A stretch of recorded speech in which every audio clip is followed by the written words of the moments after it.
এ ধীরাজ একটা খবর শুনিছিস? কি রে পবিত্র, কি খবর? আরে ধীরাজ আমার কাছে থেকে আর কাম করি হওয়া নয় রে। তোর বাপ কি মোক বসে বসে খাওয়াবে? হ্যাঁ মোর বাপের না মেলা টাকা হইছে, মোর কালি মন্ডা ছাগলের মেসা দিয়ে চুল্লু খাইল। তাহলে কেন কাম করি না?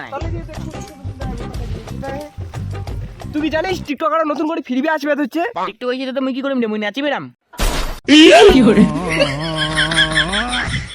নাসি মোর সাথে নাচা। নাচো নাচো, গান নাগা। গান নাগা, গান নাগা। কথাটা শুন। কি কথা রে? আরে টিকটক থেকে তুই প্রচুর টাকা ইনকাম করি পারবো, লাখ লাখ কোটি কোটি টাকা ইনকাম করি পারবো। কি সত্যি? এটা জানে মা এখন হলো রে। আরে কথা না, তোকে তো মুই টাকা এরকম কবা চাম না। তাহলে ক। আরে আমার টিকটক করি হলে টিকটক মাস্টার সাথে কোচিং করি লাগবে, তুই কি রাজি আছিস? হ্যাঁ মুই রাজি, চল।